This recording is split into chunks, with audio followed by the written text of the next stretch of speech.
salvation, purification, for the first time, secure from the pests of no weapon that any fleet or army on earth, pay them with their own blood. We shall prevail.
From the Great Basin to the Rockies to the four corners of Utah, Colorado, Arizona, and New Mexico, this is KMMU, Main Street Media Utah, coming to you live. You can find us on Rumble, YouTube, Twitter X, and our website, kmmu.org. Please join our host, Goud Maragani, for the Goud Crowd.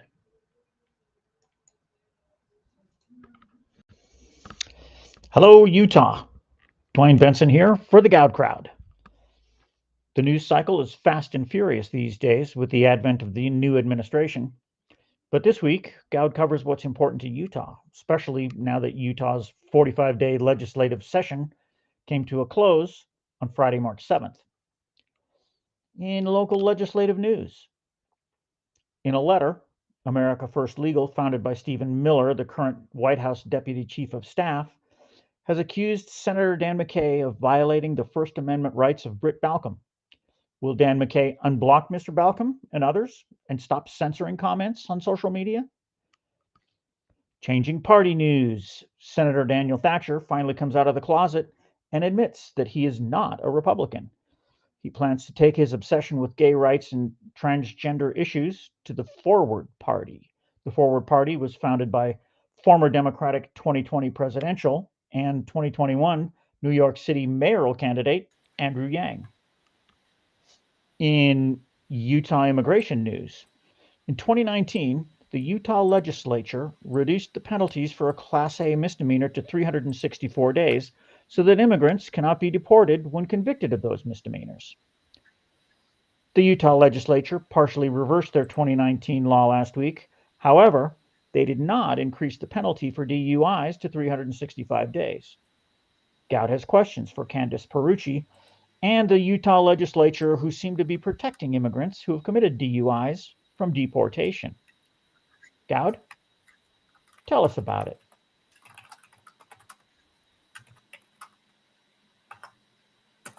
Hello, everybody. Welcome to the Goud Crowd. Okay, we actually have a really busy show today. So, well, first I'll just say this. That last clip is correct. That's HB 226. And what it did is it reversed a previous thing that the legislature had done where they had reduced Class A misdemeanors. They reduced the maximum penalty from 365 days to 364 days so that it would prevent people from being deported who have committed these Class A misdemeanors. One of them is DUIs.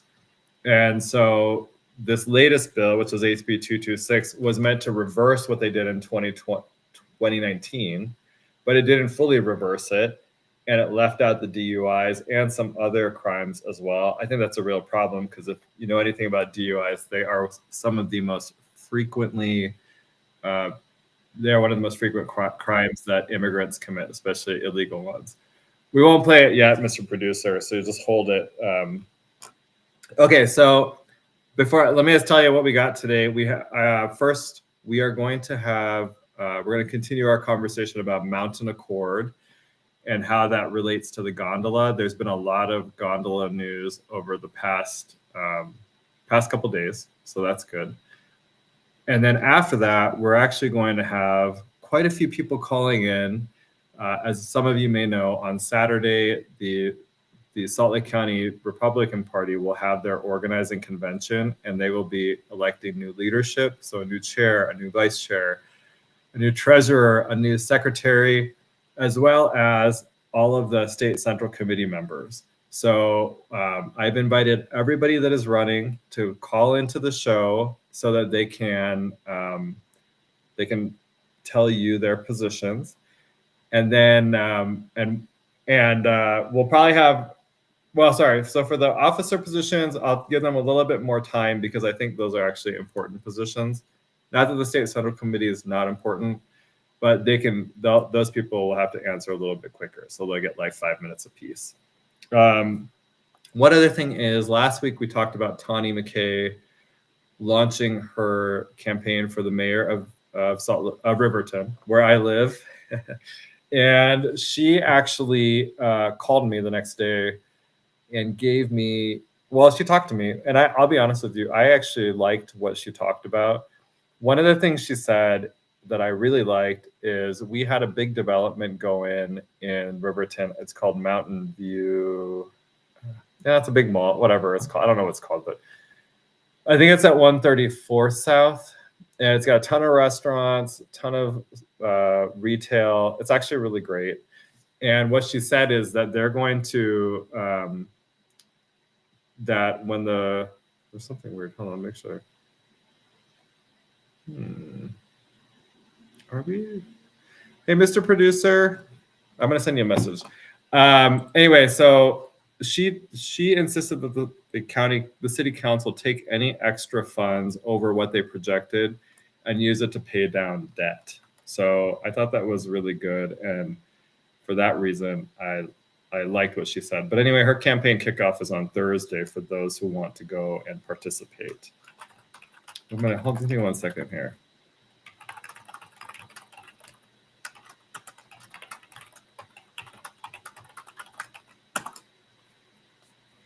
I'm wondering if we have a little bit of a technical problem going on here, because I'm not seeing this. Are you there, Mr. Producer? Did you see my message?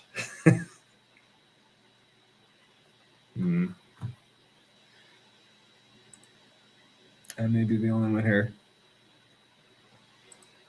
I'm very confused. Okay, people. You only have silence because I'm trying to figure something out. I'm wondering if for some reason this is not live on social media like it's supposed to be. So let's take a look. I don't know how to check it. I'm hoping that my producer. Oh, okay.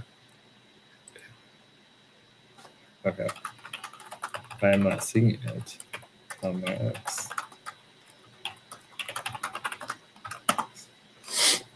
I got to make sure that we're actually live before we start doing interviews and stuff, because I don't want to.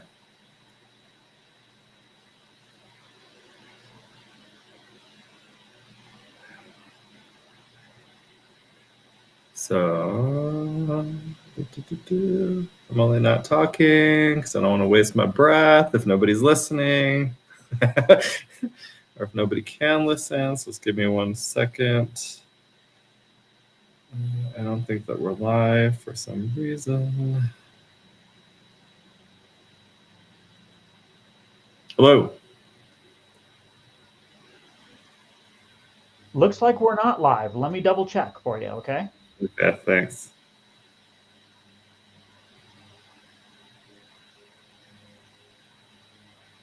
Oh, this is live.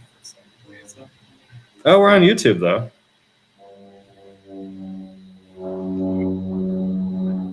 Okay. It's not on my X for some reason. I don't know why. Can we somehow fix this? I must be able to fix it.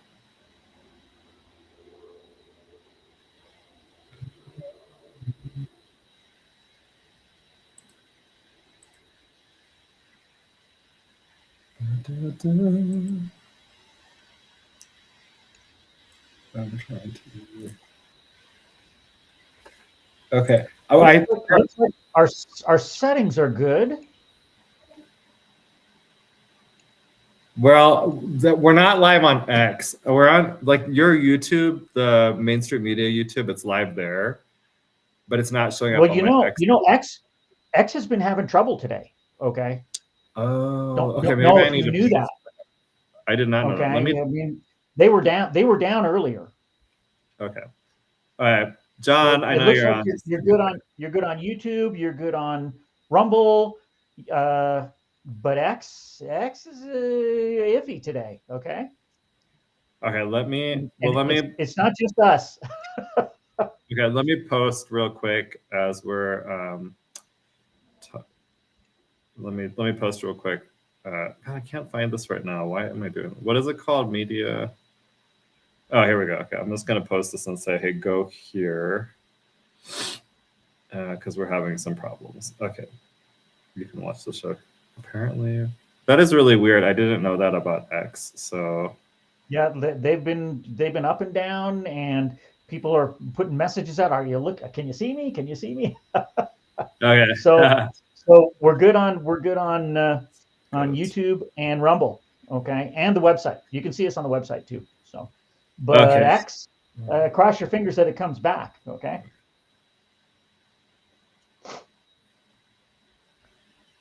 okay. I will let you carry on, and I'll keep checking it for you, okay.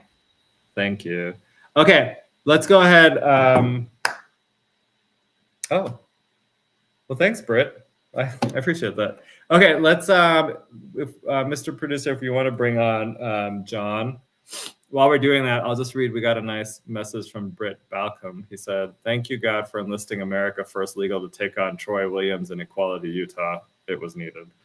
It gave me a spark to also enlist the services of America First Legal Ian Pryor to send a cease and desist to Utah State Senator Dan McKay for censoring free speech. And I thank you, Britt, for doing that.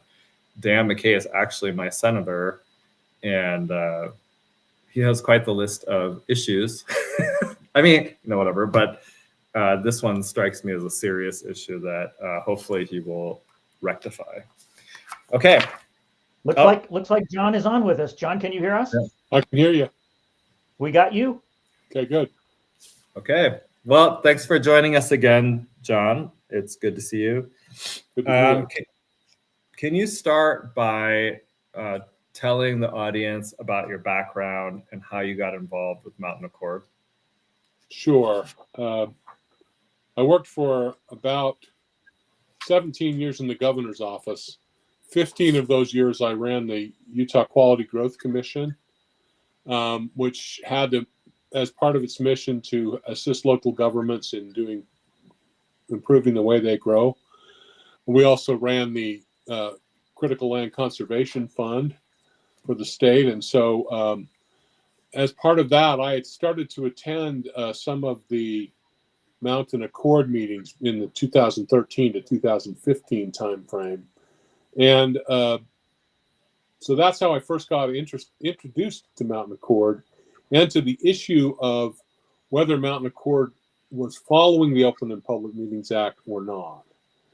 There were a group of us who decided that even after the accord was released in 2015 and signed by a number of people, including the governor and the Senate president and the House Speaker and a variety of other people, that there still was this concern that they didn't follow the Open and Public Meetings Act. And so we helped, we came together and started asking questions and ultimately asked the Mountain Accord had made the assertion that Sim Gill, the then and current county attorney, had said that they were not subject to the Open and Public Meetings Act. And so we had a letter sent to his office indicating, asking why, which was replied to by the chief deputy saying, hey, we never told them that. Then 19 days later, the same letter was replied to with another letter from the from the Sim Gill's office indicating that this is the reason why they're not subject to it. And that letter is still available if you want to read it on the Central Wasatch Commission website. They've sort of ignored all the things that have happened since then and have continued to use that as a reason why they should go forward. Okay. So this group of people that did that, we pushed it forward, got a similar letter from the Okay. state auditor's office, and we got ultimately there was a legal decision that said that they were subject to the Open and Public Meetings Act. So the point of all of that is, I know we're short on time, but the point of all of that is that I was intimately involved with a group of citizens who were trying to resolve this question about, is Mountain Accord subject to the Open and Public Meetings Act? And the judge said that they were. Okay. So one thing since our last discussion, Deseret News actually released a couple of articles about the gondola. And one of the things that the article said is that there are multiple lawsuits right now that are alleging that UDOT violated the National Environmental Protection Act with the process it used to develop the environmental impact statement and the statement and record of decision. Remind us how the Mountain Accord relates to those documents. Well, thank you. The answer to that is very simple. Mountain Accord is referenced repeatedly in the purpose and need statement, and then several other times throughout the environmental impact statement. And in the purpose and need statement, that's the chapter where they talk about the reason for doing this. They quote from Mountain Accord and various studies that were authored by or funded by Mountain Accord numerous times during that situation. I believe that because Mountain Accord was subject to the Open and Public Meetings Act and did not follow the act, that all of those, that means that everything that they did was illegal and should be withdrawn.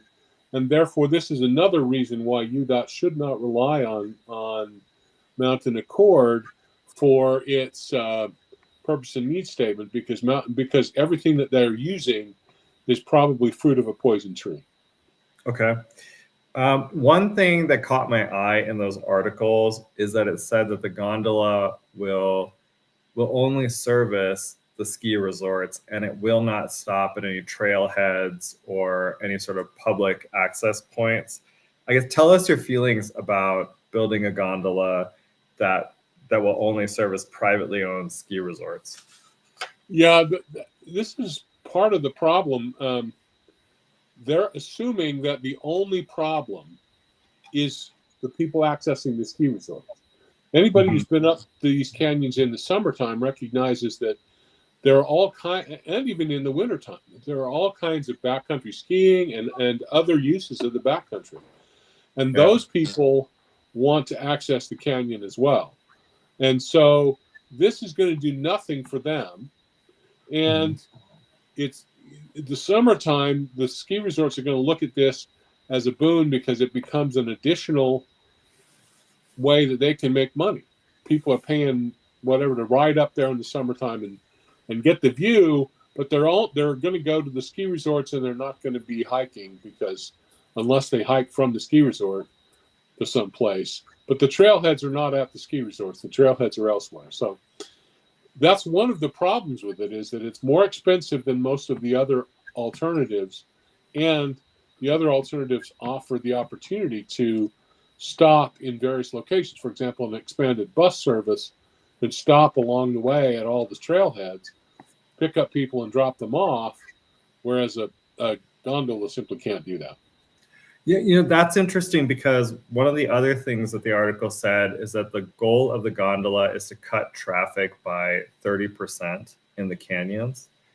And I guess that kind of goes to your point.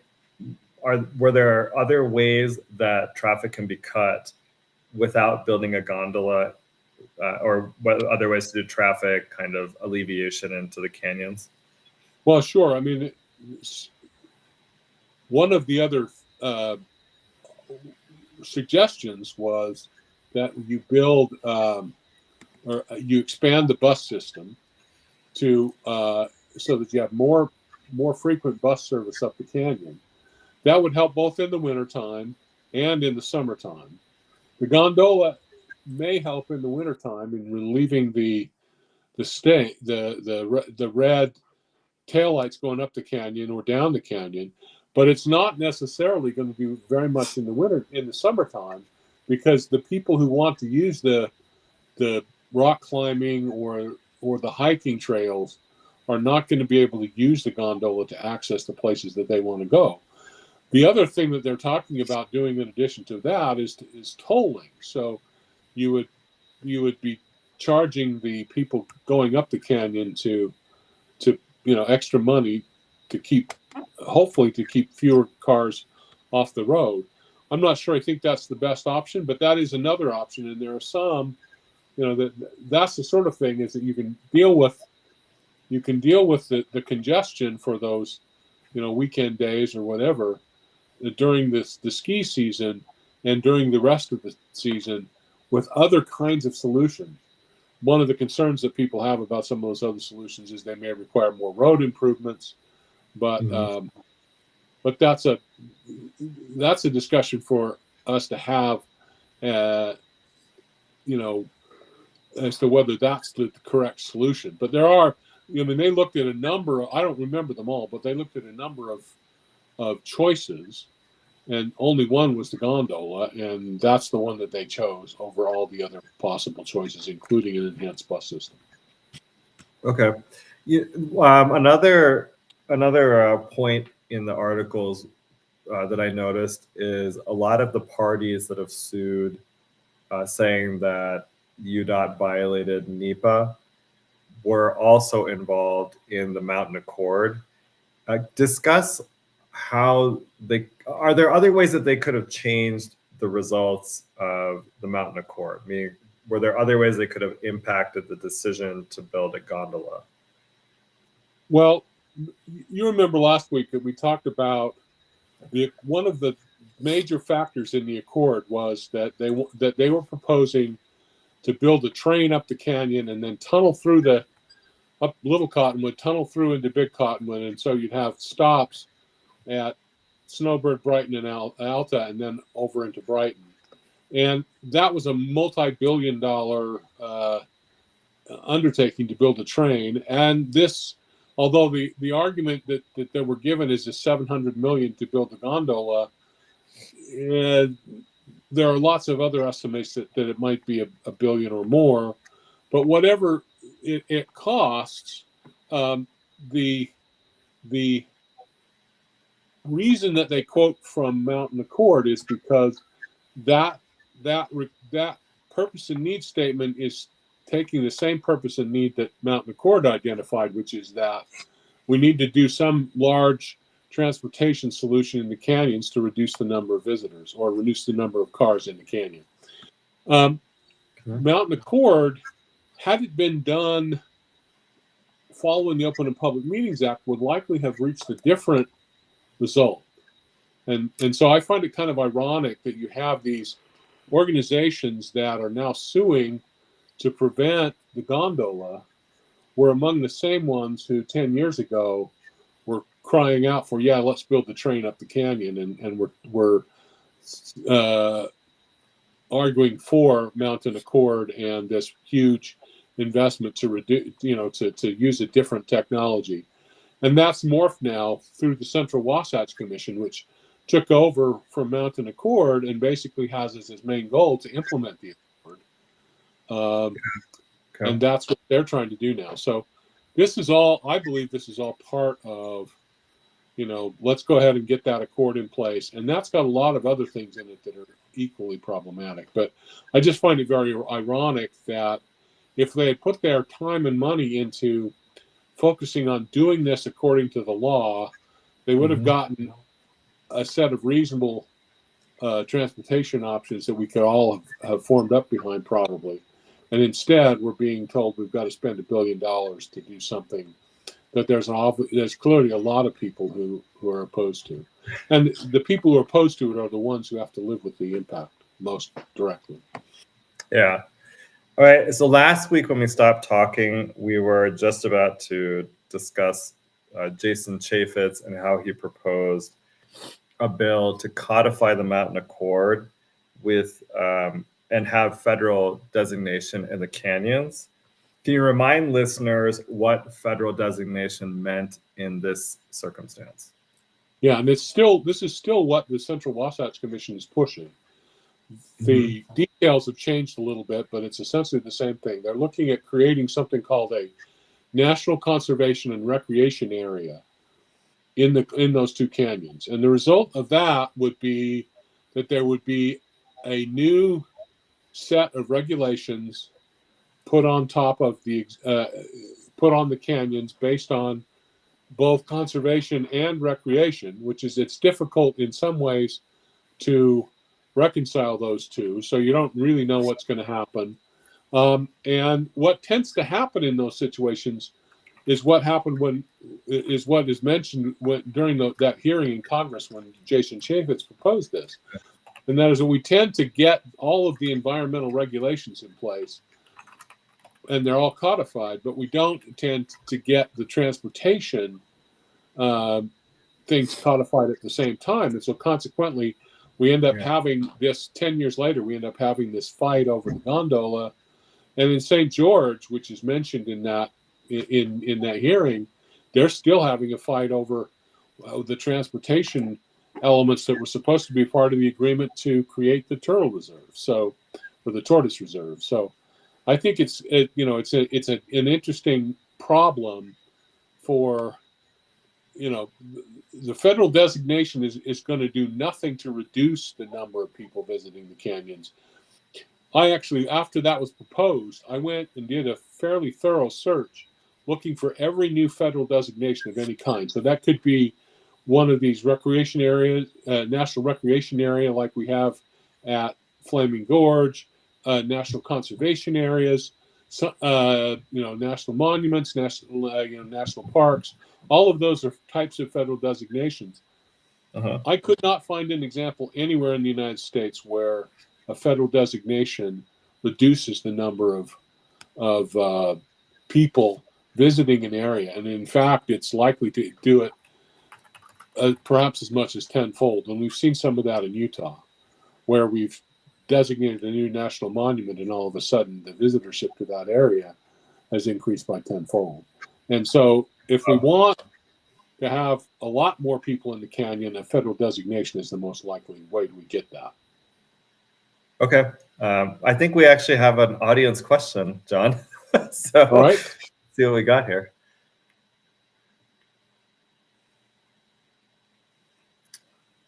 Okay. I think let's see what we got. It's very exciting when a question comes through. You should be really excited. It might help if I turn on my microphone. There you go. Okay. Go ahead, Ryan. Hi, I'm Ryan. Can you hear me okay? I'm running for the State Central Committee. Oh, okay. Well, do you have a comment about, I'm doing an interview right now on the Mountain Accord. Do you have a comment about that? Yes, absolutely. Utah has such beautiful mountains that it's such a waste to keep building and commercializing. And, you hear about the gondola project and then this, to and from for, on the mountains. I want a clear view of the beautiful mountains and resources that God blessed us with. Okay. My opinion, yeah, simple. What do you have any thoughts on that, John?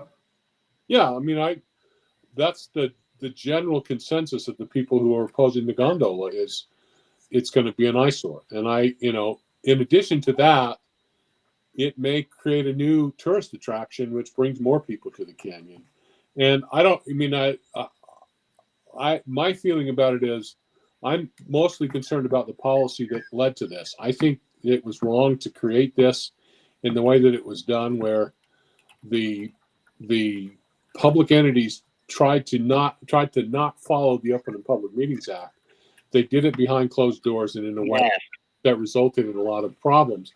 because I think they would have heard from the citizens that that's what they want, and they would not have proposed the train, which is now morphed into a gondola. They would propose something else.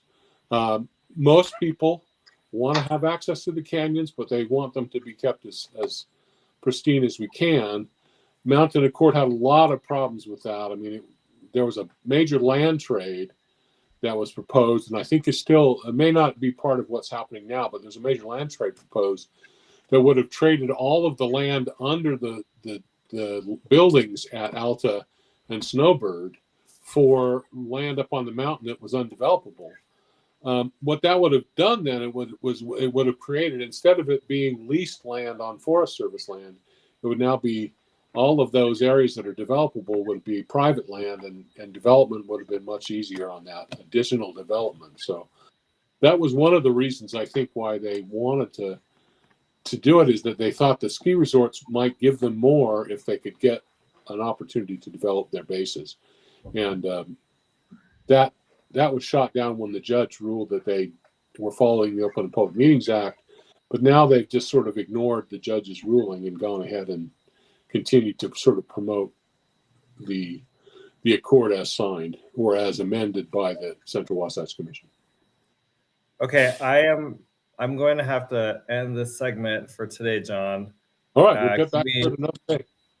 Yeah, if you could come back, that would be great, and we will continue, because I do want people to hear the back and forth between Representative Chaffetz and McClintock. I think they'll find that really kind of informative and interesting. So if you could come back next week, that's great. Thanks for coming on again. Thank you. Okay. Talk to you later. Yep. Okay. Hey, Ryan, you're running for the State Central Committee, right?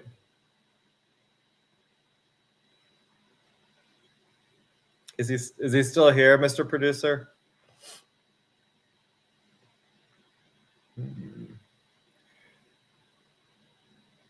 Okay, I don't hear anybody. I don't see anything. Okay. Anyway, that was another kind of foray into the Mountain Accord and how it relates to the gondola. And you can see that there's a lot of kind of moving pieces to this. And I think it's important to understand the Mountain Accord, where it came from, how it developed, and then how it led to our current situation of the gondola proposal. And so we'll keep on kind of delving into this, because what you'll see is that a lot of the people that are players in this, or that oppose it today, or have issues with the gondola and don't want it, were involved with the Mountain Accord. And so the point that John made is true. They could have stopped this a long time ago, and they didn't. They failed. Or they thought they wanted these other things and didn't care as much about the transportation piece of it. Like I said, next week we'll continue the topic, because I think the piece about it'll be good for you to see Jason Chaffetz and Representative McClintock go back and forth. I thought that was very, very shocking, that back and forth. Okay, now we're going to get to our calls for the Salt Lake County GOP leadership races. So I think first we got Tracy Halverson. If you want to go ahead and put her through, Mr. Producer, that'd be great. Tracy is a friend of the show, so she calls in frequently and gives us lots of great updates as to what's going on in the world. And I will be honest with you, though, she did not tell me that she was going to run for the Salt Lake County GOP chair ahead of time. I found out because I just happened to look to see who was running, as she was listed as a candidate. And so then I contacted her and asked her if she would come up. So, Tracy, are you there? I am. Can you hear me? We got you. Okay. Hey, Tracy, how are you? Welcome back. Thank you. Yeah, I kind of started running because I actually supported Mike Carey in the run when he ran for Salt Lake County chair. Salt Lake County at large. Mm-hmm. And so I like Mike, but when I was watching this past session, I realized that he is not going to be any different than what we have already, the status quo. We have a delegate system that is broken, that it's being ignored, and that's because of that SB 54. So it's, canceling out the voice of the regular old people that are elected in their caucus and through the caucus and convention system in their neighborhoods. So just like that gondola, how he was talking about that, when Jim Bennet said that they're just ignoring the court order, it's like, where have we gotten to where they think they can just do whatever they want? We need to bring it back to the delegate system and actually start getting more people involved. And so that's kind of why I started running, because I don't think Mike would do that. I think he's going to be status quo and just carry on, keep it going the same way. And we're losing the voice of the people from the delegates. So I didn't really tell anybody because I was just watching to learn. It kind of just happened to be like, oh, I guess I have to run because no one else is. And we need to change. So that's why I'm running, is we need to change this and bring back it to the delegates. And so that would be my focus on the delegates. And then they'll actually be able to, if the system works like it's supposed to, you actually might win races. But to me right now, things are hidden. They're secret. What's that? No, go ahead. Well, here's what I was going to ask you. Like, my biggest concern is that we keep losing these countywide races, right? So in 22, we lost the district attorney's race, the county clerk's race. In 24, we lost, we're down in terms of countywide races. We lost, I think, a race that was very winnable with Rochelle Morris. We lost the mayor's race. We lost, I think it's the treasurer's race. So that used to be a Republican seat. It's now a Democrat seat. And I mean, what will you do differently to try to win those races? In 26, we're going to have the clerk and the district attorney up again. I would say those are marquee races we need to win.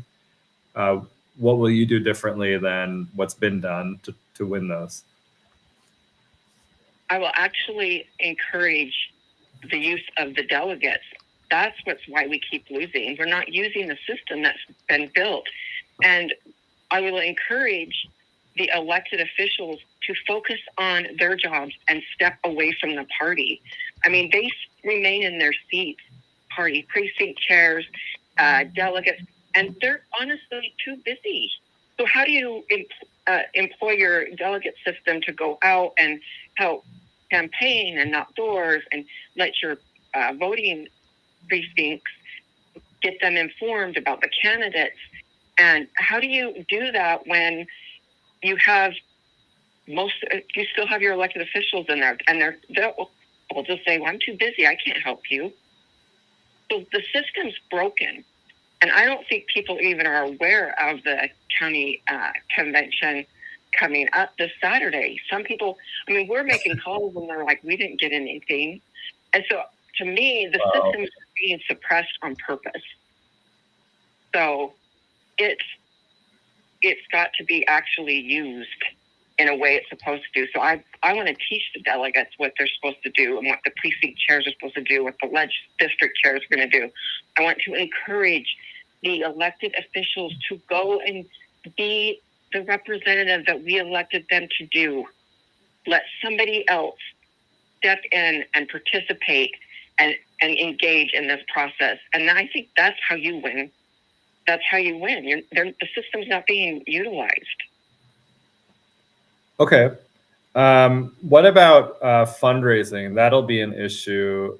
I know that, like, when I ran for clerk, that was a big challenge, was trying to fundraise, trying to get money from the party, and just generally. And I think there's a couple pieces of this, right? The party has the ability to set up this infrastructure that can be used constantly, right? Phone banks, door knocking. Candidates are a little bit different. How would you address that and that infrastructure problem and the need for infrastructure to help candidates win?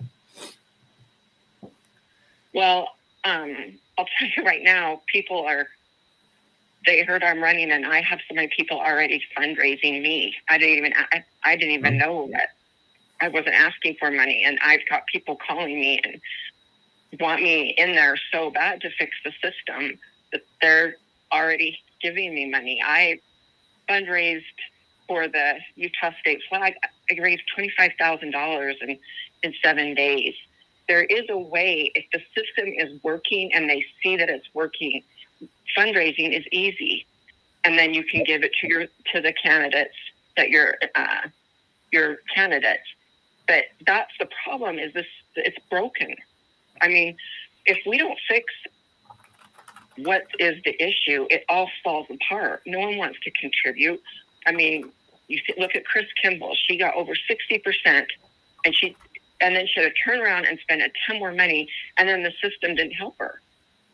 So she had to campaign twice. Even Fred Cox, that happened to. They had to campaign twice, and that's wrong. So if you get in and you fix the system, I believe the people start donating to the system, and then you utilize again your candidates, your delegates in the system to say, hey, we're going, and just like Girl Scouts. Hey, we're fundraising this, we're fundraising that. There's a way to do it, but the system's broke. No one's using it. And that's why when I sat there and watched, it was HB 27. It made the voting precincts larger. That was what they were trying to pass. It originally had verbiage. And when I watched Mike Carey go along with it, I realized he doesn't understand the beauty of the delegate system and how it's supposed to work. And so that's why I threw my hat in the ring. It's got to change. If we don't change something, there's no point of the party. They're just okay. It's just money. When the chair of the party can either be, there's two ways to look at it. I'm interested in your philosophy. I see the chair, they could be a voice of the delegates, which means that they're really speaking truth to power, is maybe a way to say it. So when elected officials are doing things the delegates don't like, the chair is actually saying, no, that's not what we want. We want you to do something different. Or they can flip that and be the voice of elected officials to the delegates and the people. How do you see yourself falling into that? I would be a voice for the delegates, for the people, because that is the job of the chair. It is to remind them and hold them to the party platform. An example of that was Utah County Republican chair. She went to the legislature and did a speech about and gave testimony on about a bill that was harmful to the people, because everybody was so upset. Most of the time, you don't see that. The chairs aren't sticking up for delegates. And so you're losing delegates and participation all the time. We have people right now, we wasted our time. We vetted the candidates. We don't want to participate anymore. So we've got to get that system fixed back. So I will be a voice for the delegates, is the way I look. Okay. Well, we got our next caller online. Just want to tell people where they can find you, and then we'll have to go to the next person. I have a website called MakeDelegatesGreatAgain.com. Kay Sanderson is running as vice chair. She's amazing, or we've got Glenn Burton as a secretary running. There's a really good team that could actually fix this broken system. So please vote for Tracy Halverson and the guardians of the caucus and convention system. Okay. Thanks for calling in, Tracy. And good luck. Okay, Mr. Producer, let's go. We got the next person. Next, we got Sarah Dawn Montez. I will just tell you that I just went to my first MMA fight, and I saw her husband fight. And he lost. Yeah, he already posted about it. But I will say this: I respect anyone that's willing to step in the ring like that, because that is some vicious fighting. I was there with a couple friends, and one of them said to me, wouldn't that be fun to do that? And I just thought to myself, maybe it seems like it's fun, but the dedication it requires for training and stuff is really something else. Okay. God, Hey, we Mr. have Sarah. Sarah, go ahead. Hey, Sarah, how are you? Yeah. Good. How are you doing? I'm good. I'm good. I was just telling everybody how I came to the MMA fight on Saturday. Yes, that was so fun. It was. I hope Joey's doing okay. So, My leg is pretty swollen, but nothing too serious. okay. Well, good. Yeah. Do you want to go ahead and introduce yourself to the listeners? Yes, of course. First of all, I just want to say that your show is always amazing. I look forward to hearing what you're going to talk about. And I'm just really excited to be on here. I'm honored. Thank you. Oh, thank you. You go ahead. So my name is Sarah Dawn Montez, and I'm running for the vice chair of the Salt Lake County Party, Republican Party. Okay.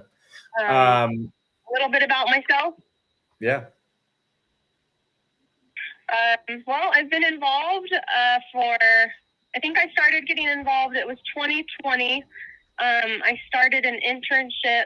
I won this huge competition at Westminster College, and I won this paid internship to work at the state party under Carson Jorgensen. Okay. So that's when I started learning about the caucus convention system. And since then, I've been so passionate about it. I think that's the way to go. And as the vice chair, one of the main jobs is to plan the caucus and to make sure that the House district chairs, the precinct chairs, just everybody has training so that we have a successful caucus. Okay.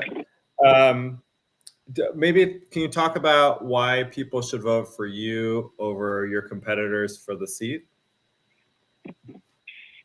Okay. Well, so it's Tracy and Kay. I think they are amazing. Like we share the same beliefs.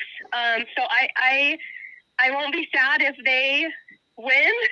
I'll root for them. I'll support them any way I can.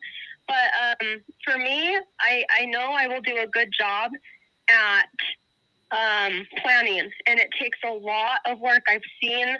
I was helping the current leadership, plan the last caucus, and I was just I was the office manager, so I've seen a lot of the work that needs to be done and put in.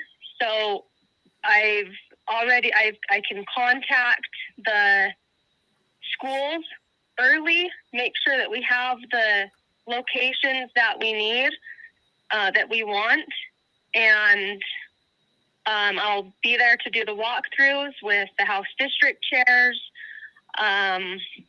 training. I'm already working on some caucus videos so that the general public knows what caucus is. I think that it's so common for us that are really involved, like, oh yeah, the caucus, like we hear it, it's constantly on our mind. But when I ask my neighbors or family, they don't know what it is. They've never heard, they've never seen like any videos. So one thing that I really want to do is make some content about what caucus is. And the first video, it's going to be like a reenactment. Okay. So we're going to just give like a brief overview, and then, just keep diving further into it, and like explain what these positions are, like the delegates, the precinct chairs. And I think with people understanding it won't, or like just showing what it is, it won't be so scary. And people are more likely to get involved. They're like, oh, like I could do that. That's doable. That's what I want to do that. Okay. I like that a lot, actually. I think that's a great idea. And you're very good on social media. And I think people maybe can you tell people where they can find you on social media? It would be good for them to go and check out a lot of the content that you've made. Yeah. So on Instagram, it's Sarah D. Montez, and Facebook, Sarah Dawn Montez. And those videos that we've done have gotten a lot of views. My commercial, it got up to 25,000 views on YouTube, and we put that on social media as well. And there were some at the convention. Just a lot of them have gotten thousands of views. So that's kind of the way that I'm planning for these videos to explain what caucus is just those short clips, because it's not overwhelming. It's not overwhelming, and if someone learns a little tiny bit each week, I think it will really excite them. It's not overwhelming at all. Okay. Well, we have our next caller in the queue. So thank you for calling in. If you want to just tell them where they can find you one last time. And thanks. Yeah, thanks for calling in. Yeah. Okay, so Instagram and Facebook, Sarah Dawn Montez, and also my cell phone. I give my number out to anybody who wants to talk about policy or about the caucus convention system. It's 801-440-4601. I am very accessible, so give me a call or a message anytime. Okay. Good luck, Sarah. Thanks for calling in. Thanks, Gal. Bye. Take care. Sure. I will tell people that I met Sarah because she was very active with the party throughout the years. And just so it's clear, I'm not endorsing anyone at any races, but I will just give you history on people because I know it. And so she has been someone who's been extremely active in the party for at least the whole time I've been here. And I moved here in 2020, and I think I really got involved in the party in 2021. So just to be, to her point that she volunteers a lot, that she was the face of the party in a lot of different situations, I like to give credit where that is due. Mr. Producer, do we have the next person on? Yeah, they're lining up. Hang on just a second. You have your next caller is Chase Anderson. I'll drop him right in. Hang on. Chase. I don't even know who Chase is. Who's Chase? It's exciting. I don't even basically, if you are running and you didn't email me ahead of time, just call in and we'll fit you in. For SCC members, we're gonna have to make this really quick, right? It's boom, boom, boom. I'll ask you quick questions, give me a minute answer, and then we'll keep moving. So. I have Chase. Okay. Hey, Chase. Welcome to the show. I don't hear anything. Mr. Producer, I don't hear him.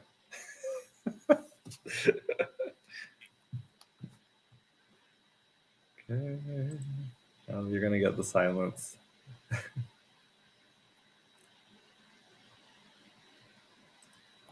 I got a comment from Britt. He said that Tracy has been violated by Master McKay as well.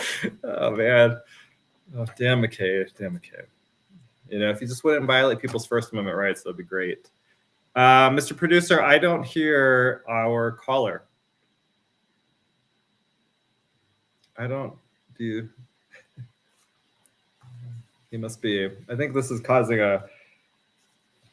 this is the first time we're doing this with kind of like a serial, everyone call in. We're going to go through this really quickly. And I apologize, I'm blowing my nose, but I got I don't know what happened. I went for a run today, and it's just, I think it got my sinuses a little worked up. Okay. We lost our internet connection for a second, but we're back. Okay. I was wondering what happened. Everything went dead. Technology. Go ahead, Chase. Hi, Goud. It's Kate Sanderson. I'm running for the Salt Lake County Vice Chair. Okay. As the chair. Yeah. Okay, great. I was wondering. I got a little mixed up. here. So, Yeah, you want to talk about your background and how you got how you got involved with how you were involved with the party, so people can get to know you a little bit. Yeah. Like, just so you know, we got to be quick. So Here like, in Salt Lake. Yeah. Yeah, I understand. I was born and raised here in Salt Lake, and this is my home. And I got involved in politics. I've been a lifelong Republican, but I got really involved just going to a caucus meeting, and my neighbors who knew me were saying, "Hey, we think you should be our delegate," and got nominated. And it was like, I didn't know what I was doing, but when I did something like that, I thought it was an honor. And I said, I'm going to be the best delegate I can be. And I just dove in, see it first, and it was like, haven't looked back. And I've been really lucky to have had come in contact with Tracy Halverson. Of course, I think that the world of Tracy, we fought battles for our Utah flag, and all of the wonderful, wonderful people involved in that. But yeah, Tracy and I are running for the same reasons, in that we cannot sit back and watch what happened. I'm a state and a county delegate, and I was at convention, and there are just so many ways that could have been ran different. And if we're elected, it will be different. I can tell you that. You're talking about the county convention, right? Did you? Well, Yeah. The county convention, I was at that one too. I think it wasn't quite as bad as the state convention.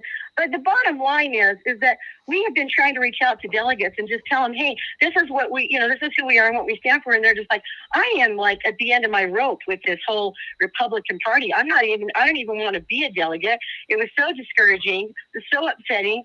And I just feel like it's a waste of my time. And this is just the opposite of what we need to happen. We need to grow the party. I mean, we need to let people know that, the next, I was saying, there's so many things that I can think of, that Tracy can think of. We've got so many ideas about how we can recruit people. I mean, we're in a time right now where we should be growing this party by leaps and bounds. And yet we're not. It's stagnant. I wonder if it's by design. I don't know. I mean, it just makes you wonder.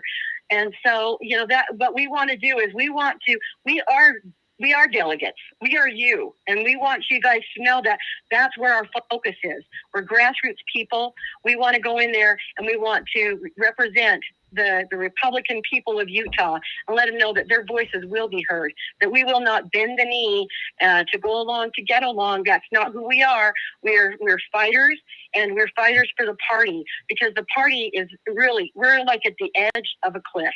And it's like, are we going to watch this thing go off the edge? Or are we going to stand up and say, no, this party is too good. This is the grand old party, and we're not going to let it go. We're going to fight for it. Okay. Do you think that attitude difference will get delegates to be more excited and more involved than what they are feeling right now?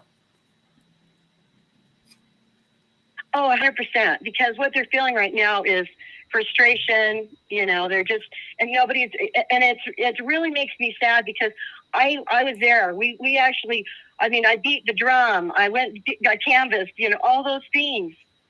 And yet what happened to us, the rug was pulled out from under us.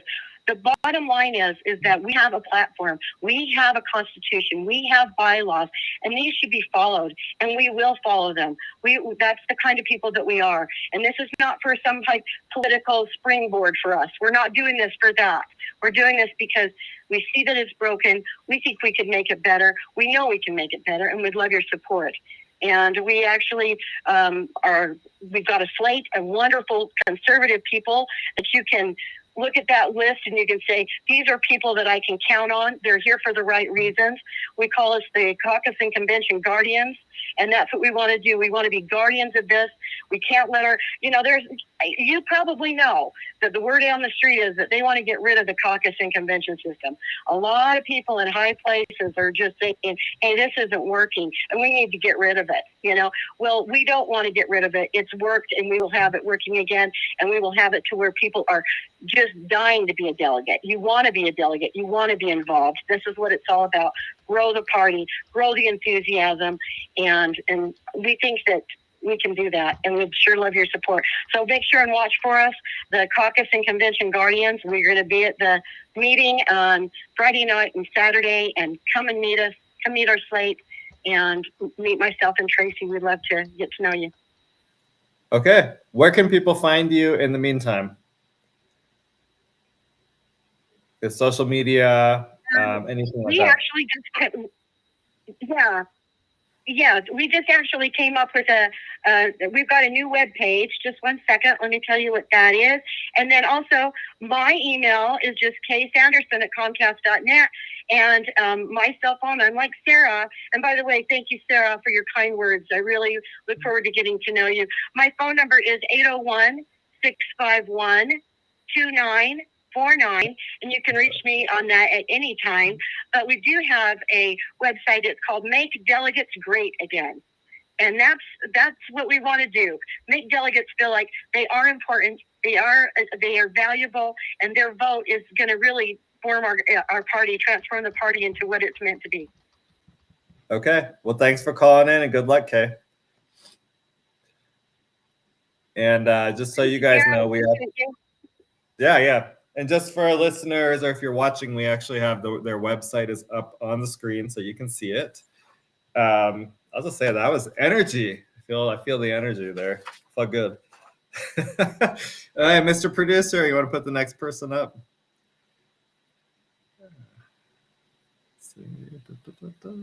Coming right up. Hang on just a minute. Okay.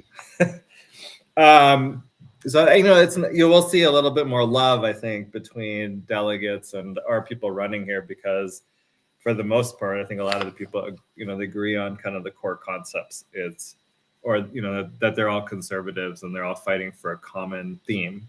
And so you're kind of seeing that as you listen to people, right? They're not really bashing each other. It's more, oh yeah, I love that person too, but here's why I'd be better at it. I think we have Neil Sebring next. We have Neil. He's on. Okay. Go ahead, Neil. Okay, so I'll do a quick intro for Neil. This is Neil Sebring. He's running for State Central Committee. When I ran for county clerk, he was actually my campaign manager. So how are you doing, Neil? Welcome to the show. I'm doing great. Thank you. Thanks for having me on. Okay. Do you want to tell us why people should vote for you for the State Central Committee? Well, having been on the State Central Committee this last term, I had the opportunity to learn a lot and kind of get a better understanding of the governing body and its purpose and all of the things that I stand for. I've had the opportunity on the SCC to co-sponsor and vote on the things that I'm passionate about, which is election integrity and hopefully getting our party back on track to strengthen the caucus convention system. So the election integrity and getting back to a good solid caucus and convention system are a couple of things I'm most excited about and want to try and see fixed. Okay. What are your goals in the next 2 years if you're reelected to the State Central Committee? Well, after kind of our governor's race and what that looked like, I think our central committee needs to kind of get back to getting bylaws passed that will help strengthen, like I say, the caucus and convention system. People don't recognize that the convention system is literally one of the best ways for your local communities to be able to vet the candidates and put forth a better candidate than just doing, an election that, a primary election, for instance, that more people vote on, but they don't necessarily have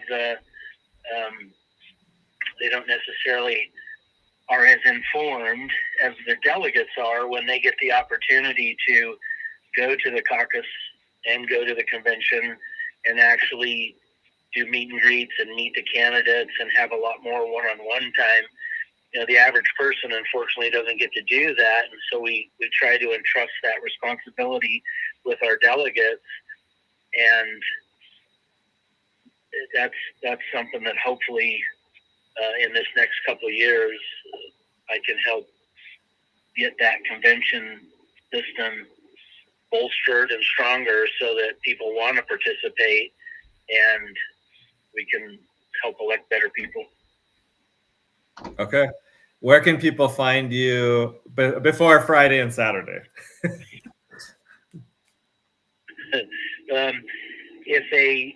My bio is on the Salt Lake County GOP's website. They've got a convention page. My bio is on there. I've been sending out emails to delegates, but anyone is more than welcome to reach out to me.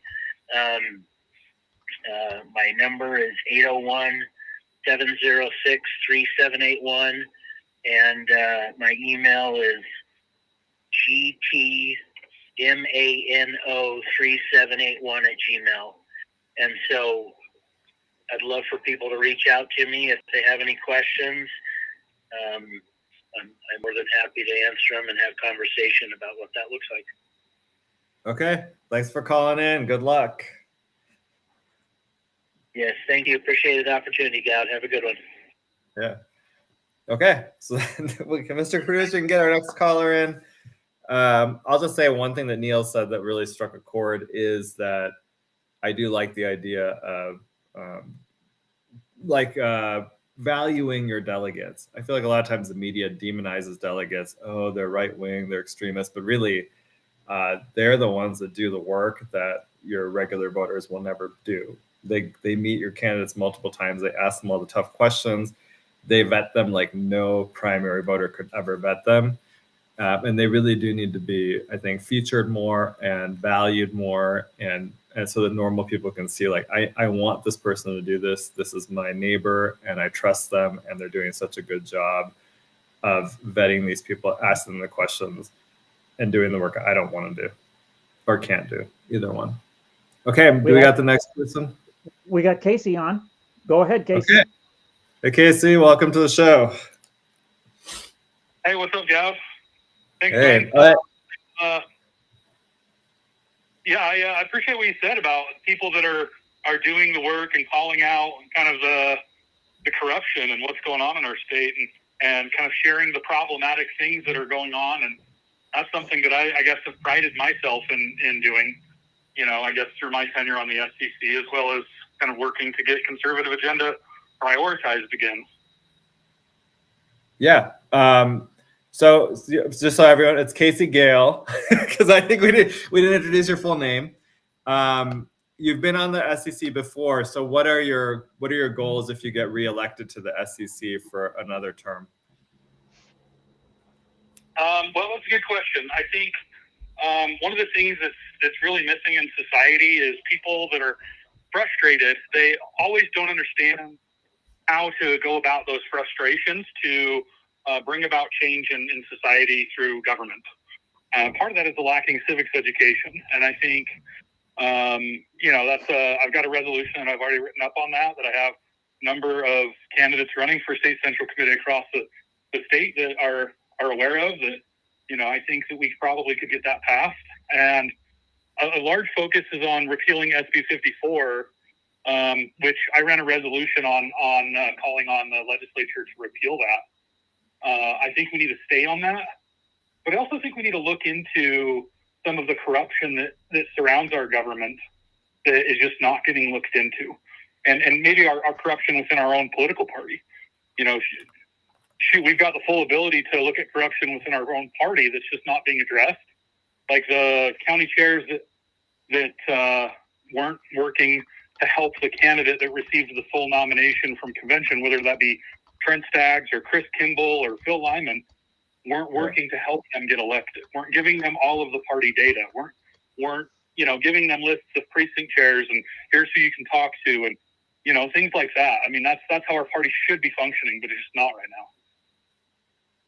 Okay, so it sounds like you're talking about more transparency in terms of data and information, and maybe even holding people accountable that are in elected positions. I think there does need to be a certain level of accountability, even if that accountability is just transparency as to what their actions were. But in terms of like an agenda, much like some of the problems within our state and our federal government, we don't need any new initiatives to pass. We already have things within our state party constitution that requires certain things to be disclosed, and they're just not. And certain things that, you know, if a candidate receives 60% at convention, they should go to the general. That's in our constitution. We just need our party officers to follow the party constitution, to follow our own rules. If we're going to follow our own rules, then we'd be much better off. Okay. Okay. Well, where can people find you before Friday and Saturday? Yeah, I just launched a new site that people can check out, galeforutah.com. It's still not done. It's kind of like a template right now. But there's a little bit of info up that people can scroll through about kind of what I'm looking to accomplish, what I've accomplished in the past.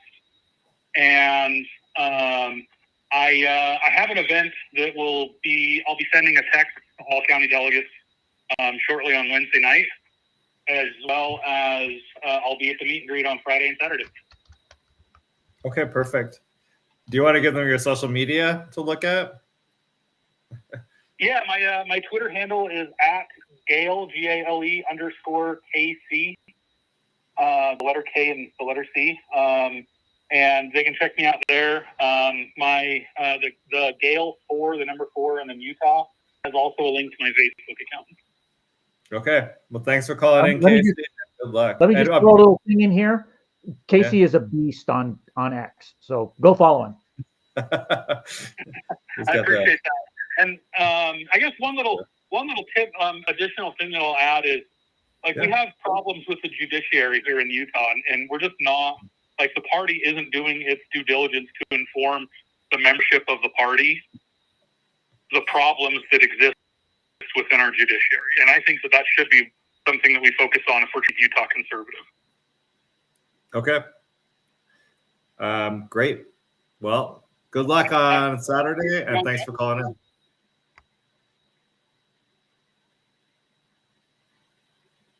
Okay. Well, I will say this, Casey, I was on the State Central Committee for the last 2 years, and Casey is probably one of the more prolific people who worked on resolutions as well as bylaw changes. He's does a lot of work and works very hard on these political type issues. So take that for what it's worth. Mr. Producer, do we have our next phone call in yet? Or shall I keep on talking? Gonna interview myself, I guess. Keep going. Our queue is empty, but I have a suspicion it's going to fill up again. So go ahead. Okay. I know we have a bunch more people that are supposed to call in. Okay, so let me talk about some of the things I want to talk about. I had some lessons I learned this week that were, one is, I think I told you about, was that MMA fight. Ooh, that is some, I saw there's some rough stuff there, but honestly, it, I guess maybe it's being a man, it looks kind of cool. There were some women that fought too. They did a good job, and you can kind of see the, my own view is, even if you lose, you at least put yourself in the fight, and I feel like that's the case generally. I know my friend that I know that lost sent me a message where I thought to myself, well, again, you stepped in the ring. I respect that. That's all that really matters. I find in politics it's the same thing. There's a lot of people that'll stand on the side. Yeah, exactly, Mr. Producer. It's the man in the man in the arena, or woman, whatever. But the point is that there's a lot of people that stand on the sidelines and they criticize people who get in the ring and actually take the fight. And sometimes you lose, sometimes you win. And I think that we don't value enough those people that are actually willing to take the risk and willing to fight it out. And we should be more impressed with that than we should be the people that just sit on the sidelines and do nothing. So hats off to you, Joey. Good job. Okay, anyway, so there was one other thing I thought was interesting is one name that was missing from the State Central Committee election for, I believe, the first time in a very long time is Amy Winder Newton. And I would like to take credit for that because I do not think she's a Republican. And I am glad that she's not running for the State Central Committee because, as many of you know, she is a big promoter of the trans agenda in Utah. She supports Equality Utah, which is a left-wing gay group that promotes transing children and promoting sexual agendas in your schools. And I say this as a gay man, I do not think you should have things like pride flags or porno books or any other sorts of left-wing agendas in your schools. These things are meant to promote transgenderism to your children, to make them think it's normal to be trans, or that to think that you could change your sex, change your body, which you can't do. And she is a full supporter of that. And I can tell you this because, just as an example, when I exposed that she went and she helped Equality Utah raise, I think it was like $35,000 that would then be spent to defeat conservative Republicans. She couldn't actually respond to it. So she went to the National Log Cabin Republicans, which is a conservative gay group. And she and dozens, quoting her, of elected Republicans in Utah pressured the National Log Cabin Republicans to shut down our local chapter. She has never done that to Equality Utah, which is a subsidiary of like the Equality. These organizations exist nationwide. She could have done the same thing to the left-wing gay group. She did not do it. Okay, she only did it to the right-wing gay group or the conservative one, and that's weird to me. And that should tell you all you need to know about her. And I'll just say this: she's up for re-election in 2026 in her little council district. I will help defeat her. And frankly, if she ends up being the nominee, I will go and help the Democrat defeat her. I do not think that she is worthy of elected office. I think she's bad news all around. She's attacked and destroyed the lives of multiple people that I know and that a lot of you know too. And that needs to stop. And it stops by getting her out of elected office. So that's my promise to you. It may not sound very Republican-esque, but like I said, she has done bad things as a bad person. Okay, we had a couple people mention this while we wait for our next call. The Salt Lake County GOP convention is on Saturday. There is a meet and greet Friday night. I think it's from, someone can correct me if I'm wrong about this, but I think it's from 6 to 8 at the same location as the convention. It's a great opportunity to go and meet the people running for the SCC, the people running for the leadership positions. And so I would just encourage you to go. Maybe some of them will have cookies and stuff. So, good place to have snacks or dessert if you have to go there after dinner. Let's see what else I've got in my list. I learned a lesson this week, which I thought was kind of interesting, that nonprofits are very, they will like swoop in and take and they're all, actually, here's what it is. There's limited oil patches, as I was told. And so they're all trying to get into those oil patches when someone finds one. And I only mention this to say, I had been working on some election issues here in Utah and specifically dealing with the National Voter Registration Act and how Utah violates it. And it's a couple things, like they don't give you the full voter registration rolls when you ask for them. They hide about 40% of the voter registration rolls as private or withheld. They also don't give you, another way they violated is when you ask them for the data that they get from ERIC, so that the George Soros founded nonprofit that the states are a part of, some states are a part of, including Utah, of course, to share data so they can allegedly keep their voter rolls updated. They won't turn over that data either, or they'll turn over parts of it, and that also violates the National Voter Registration Act. Well, last week, basically what happened is I think that I helped cause people to go and complain to another group, and they swooped in, and they sent this notice of violation, even though we had already been ready to do it. And it was just kind of an and I don't want to go into too much detail. I just want to say what I learned is that the nonprofit world is actually quite competitive, I guess.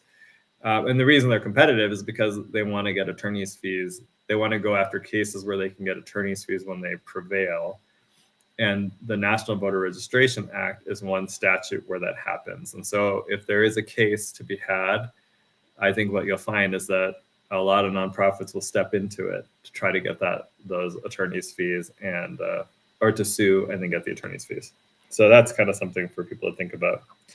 Mr. Producer, do we not have the next person in line yet? I'm kind of surprised here because I got a whole list of people. I'm missing people. I'm trying to make sure they didn't call my personal cell phone. Oh, someone just texted me. I don't know who is texted me. So convention is at Corner Canyon High School. So that's just a little bit more information. And We have your next caller, Goud. oh, okay. Who is it? If you hold on for a second, I'll drop them in. Hang on. Oh, great.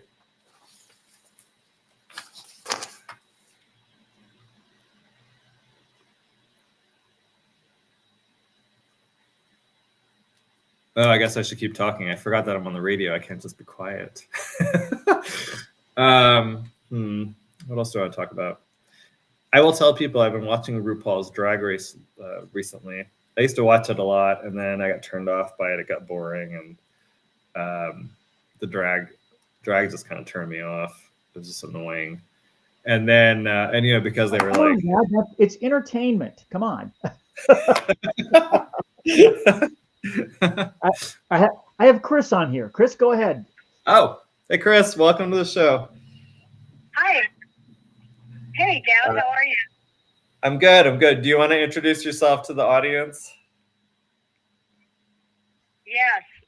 My name is Chris Kimball. I live in Salt Lake County, and I am a candidate for the State Central Committee, which is the governing body of the Utah GOP.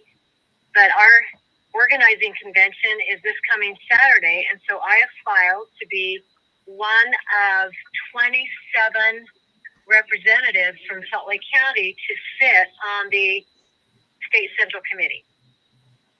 Okay. And why should people vote for you for the State Central Committee?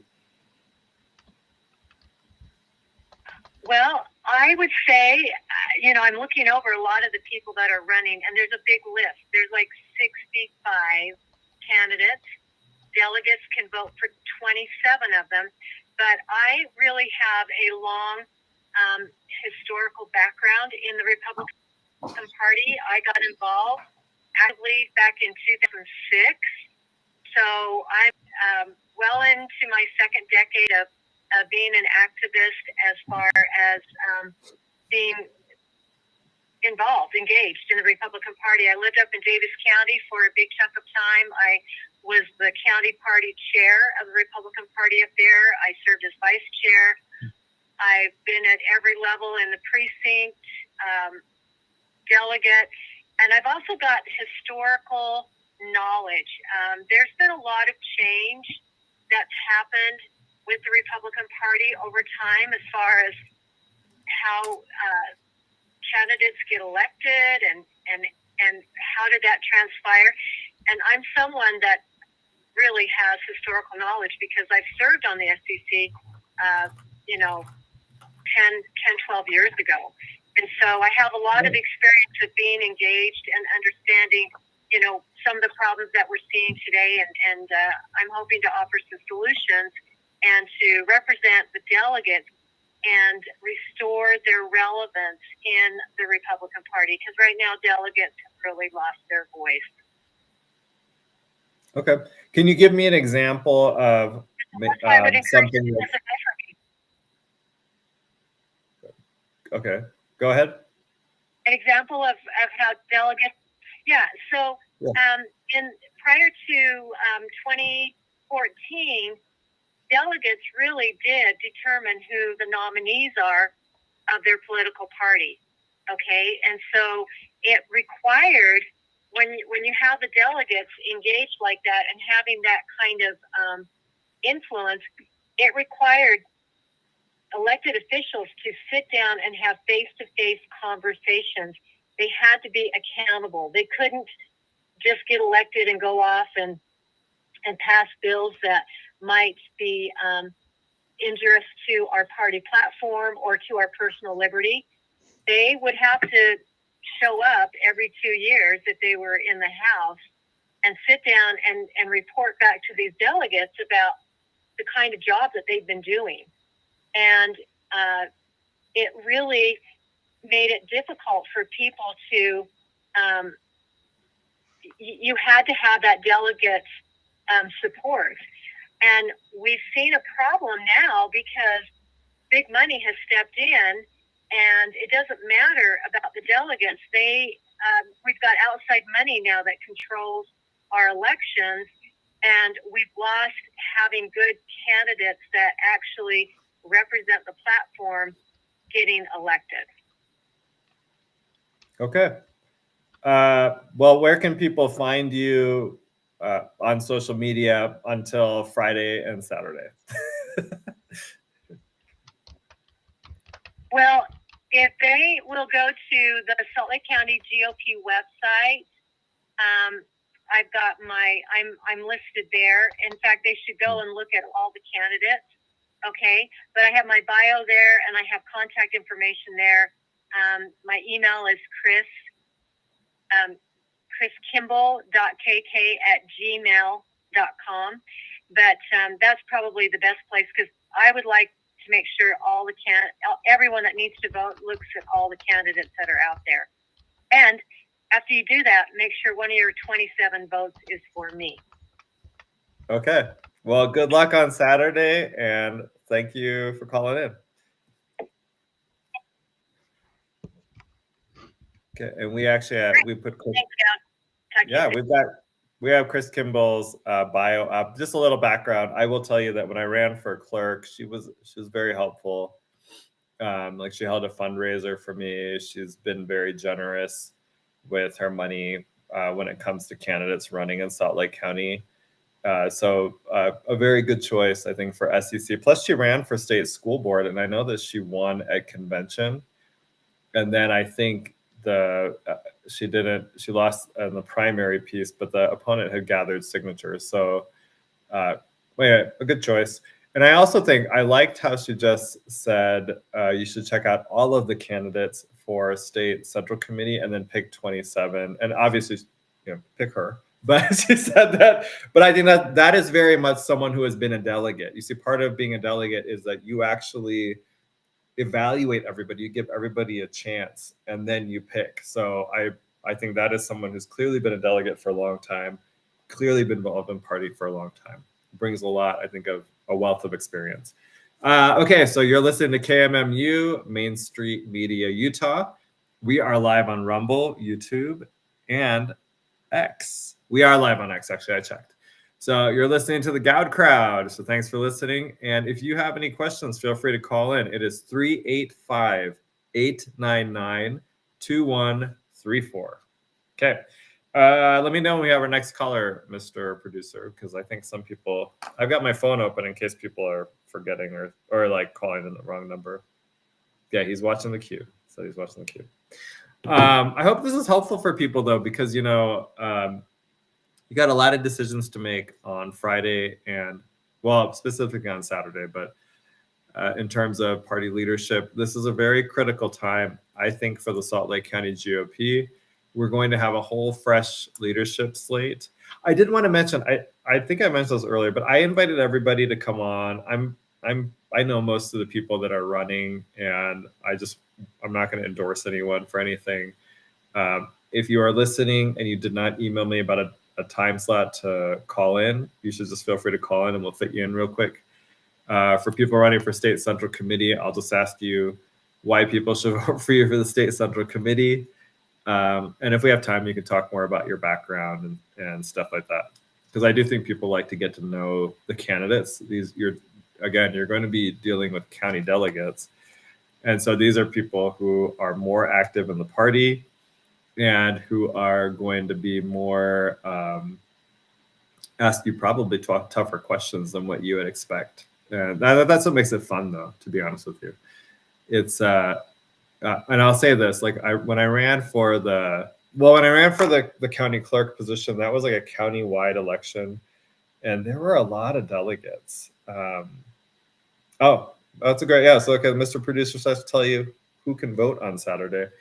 anybody that's a county delegate can vote on Saturday. So you would have been elected to be a county delegate last year in, I think, March or April. I can't remember. Maybe it was March when we had the caucus, and you would have been elected to be a county delegate. And so you had your county convention last year to decide people running for, like county mayor, all those different races, some of the House districts. And then this year is the organizing convention. So that means that this is when we now select our party leadership and our state central committee members. So if you're a county delegate, you will be the ones voting. So this isn't like, if you're not a county delegate, you can't vote, but you can still go. It's definitely interesting to watch. You can definitely walk around the tables and talk to the candidates. I guarantee you that they'll be happy to talk to you and tell you their message. Oh, I didn't know that. Okay. So Mr. Producer says they have a whole contingent coming from Wasatch County to Salt Lake County's convention. I can see that.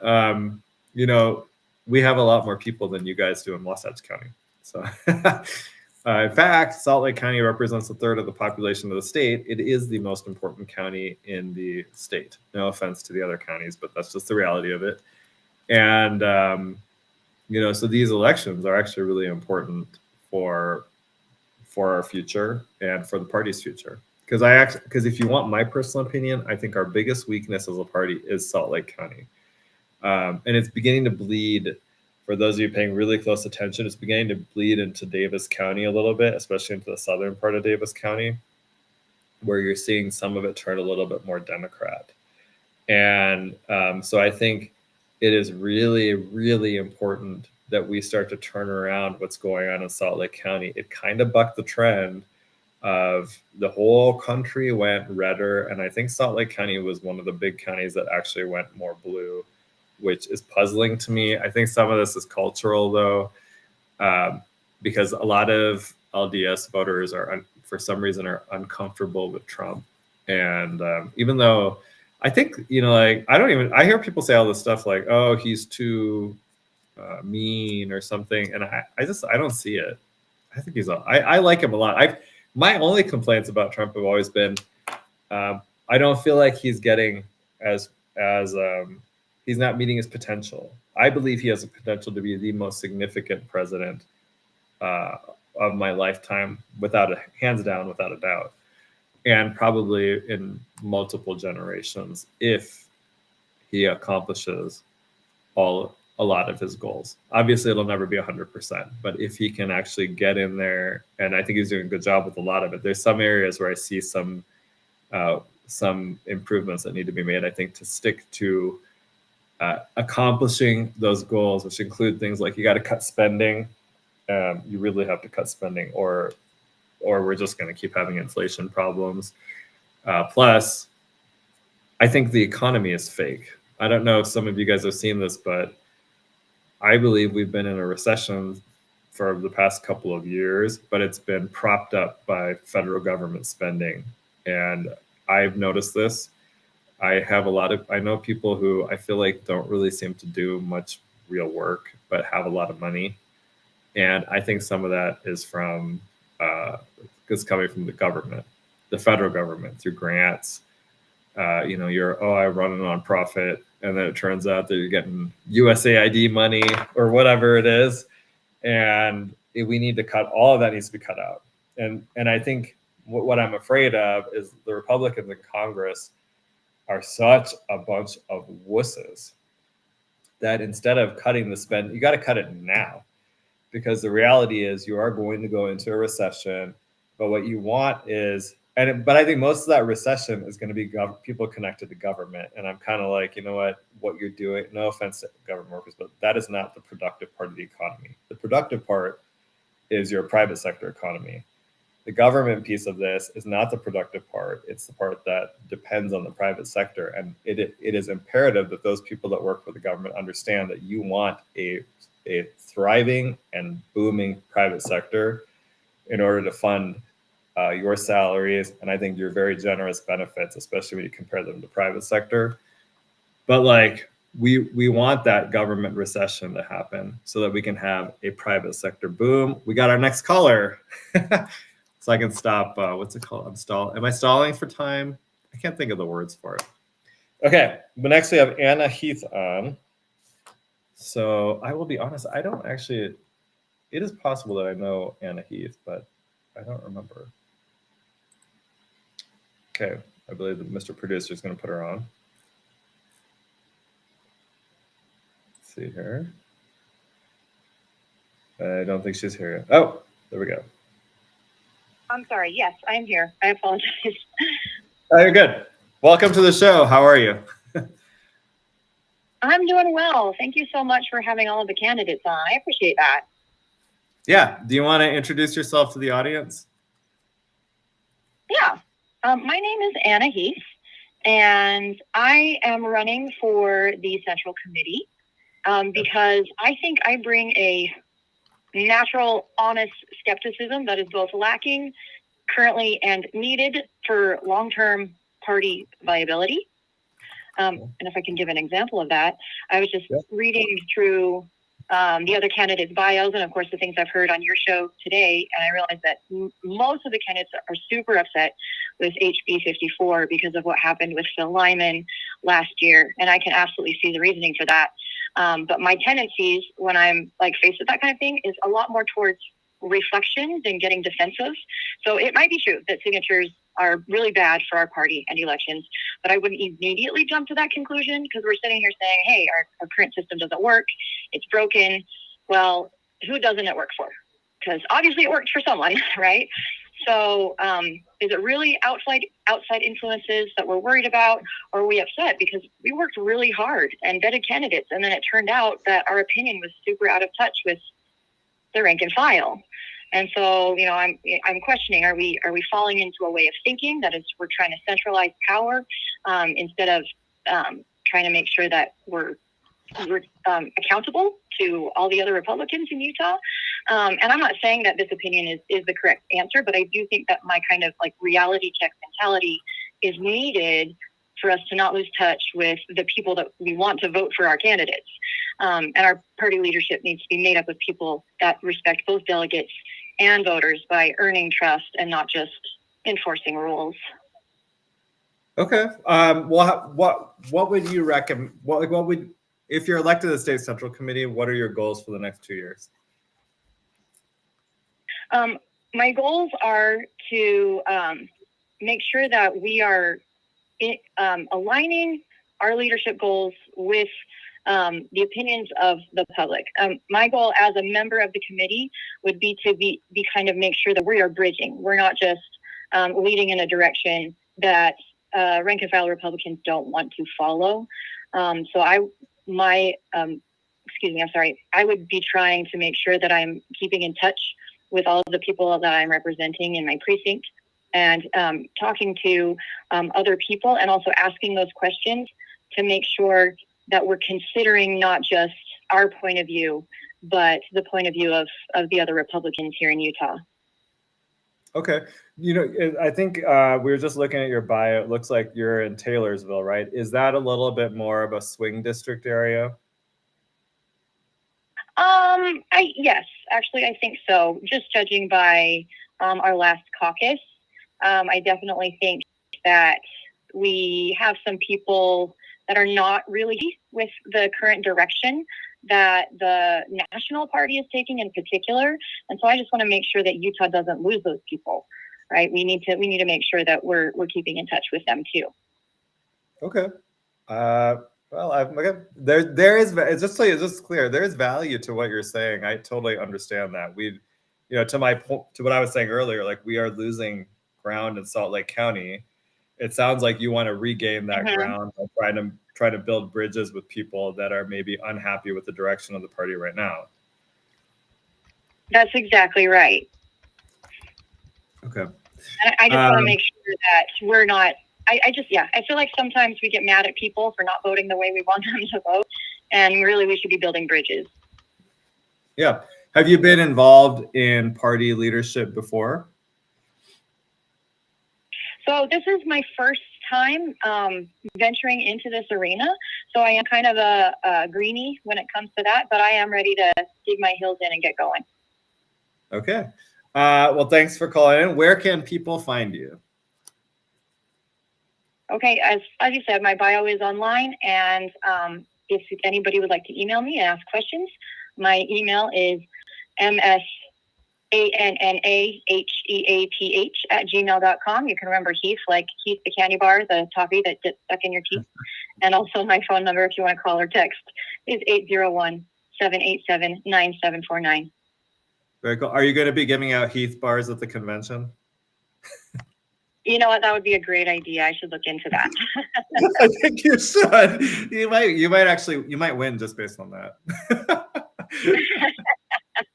Thanks for the suggestion. Thanks for calling in, Anna. Good luck. Okay. Hey, that was so, obviously we should have a variety of viewpoints in our party. We have a variety of viewpoints when you have a bigger tent. So there's value to what she's saying. And I think that is actually the question, is how do you reach out to these people that are turning away from the Republican Party? And there's different views of how to do this, right? You kind of heard some people talk about this idea of reflecting better what the delegates want, and then being kind of a voice of the delegates against maybe powerful people. And Anna has a little bit of a different view of it, which is we need to build bridges to them. And I think that that's valid. There's, it's the question is how do you do that? I also think that's Taylorsville, I think, is a little bit more of a swing area. And so you might get more Democrats in that type of an area. And she might have a different viewpoint because of that. So appreciate the call. Thanks for calling in, Anna. And hopefully she gets out Heath bars. I'm being serious about that. If there is one thing I know, everybody is hungry when they go to those events. And so if you have food, they will come to your booth and they will eat your food. I tend to be a cookie guy. Like I like to just, I have someone that'll make cookies for me. And so I'll just put out cookies. But with the last name Heath, I would totally give out Heath bars. Or maybe Heath bar cookies. That's a way to combine the two. I love a good cookie. So that's just kind of my thing. Okay, I guess we don't have anyone in the queue. I'm surprised because I still have more people on here. So let's see what we got. We have a couple more people, I think, that should call in soon. Mr. Producer says candy works in Utah. It's true. The other point is this. People will probably bring their children. And so if you have candy, it'll attract their children. And then the children may say positive things about you to their parents. So you could get both that way too. All right, I think it's a winner. Yeah, you can put the caller through, Mr. Producer, once you get her. I think I know who it is. Okay, I think this next, if I am correct, we should have Emily Swanson on next. And I believe she's actually running for a party officer position as well. I'm telling you, I've clicked on this party website multiple times and I keep clicking the wrong thing. Let's see, she's running for secretary and state central committee.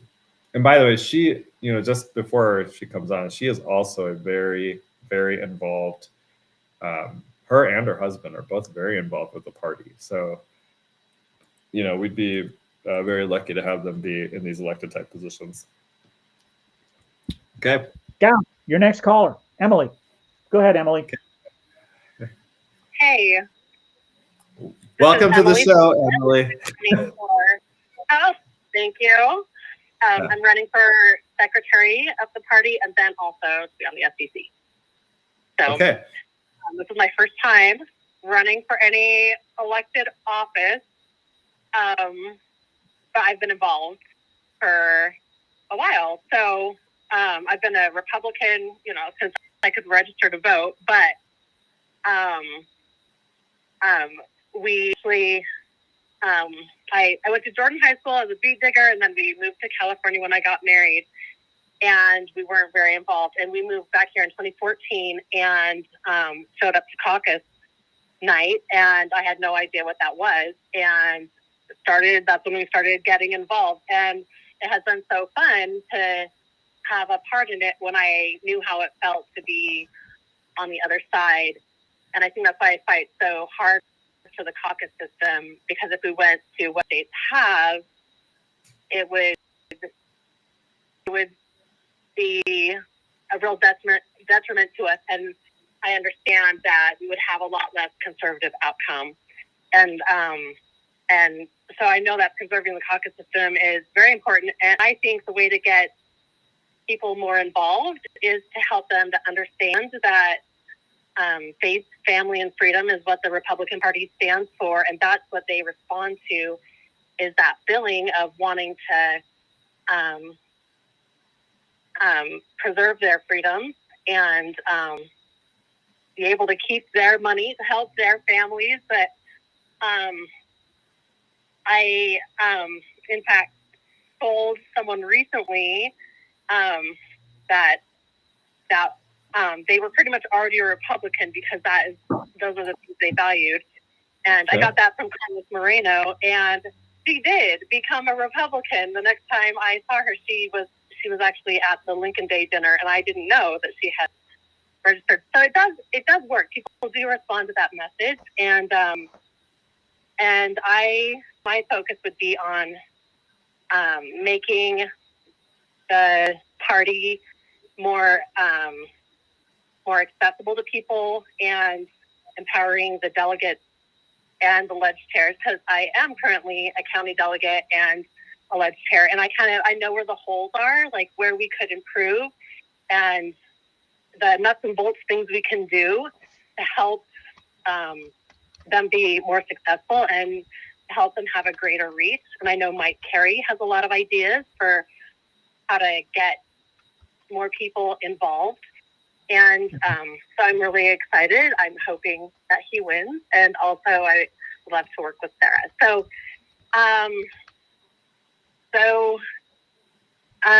that's a little bit about me. Okay. I have a question for you. Yeah. So if you're running for secretary, and I think I've heard some complaints from candidates about data. And I think the secretary would be involved in making sure that candidates are getting the data that they need. So about the delegates, about their areas, how will you improve that over the current situation? So I think that Chris has been the main one that has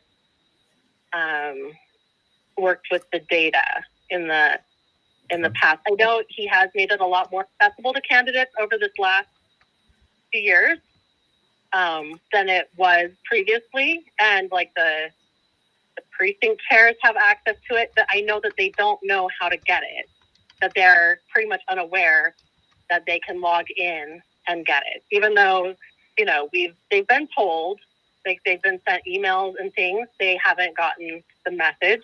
So things have improved drastically. So I'm looking to build on what's been done. I know Chris, that's his hallmark, is that he's worked very hard to improve the data, and we should be getting more correct data from our Republican Party, from Deidre Henderson. He's been working with her to access that, because that has been one of our big flaws that has hindered candidates. Okay. Just go ahead. Continuing, it's in place. It's just we haven't had accurate data. Has been the biggest issue, I think.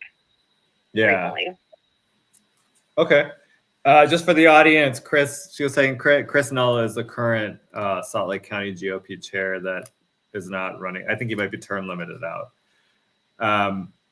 Okay. Yeah. Until, I guess, where can people find you if they have any questions or they want to get to know you before? Since I haven't run before, I just have my personal account, but I'd be happy to meet you on Friday at the meet and greet, or Saturday morning. You can friend me on Facebook or email me at emily@theswansons.net. But I look forward to meeting delegates at the meet and greets we have planned. Okay. Well, thanks for calling in, and good luck on Saturday. Yeah. Thank you so much. Bye. Yeah.